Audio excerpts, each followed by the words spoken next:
Piha- ja puutarhatyöt Tampereen talousalueella on päällä Akaata Valkeakoskeen myöden.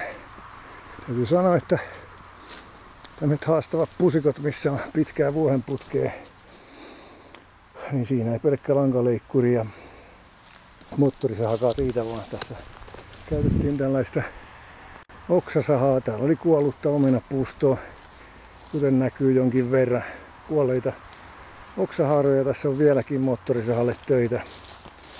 Ei tällaista mäskiä voi katsella. Tää on ihan kuollutta haperoa puustoa ja tuolta lähti pajukkoa ja muuta. Ja kyllä tässä perkaamista on.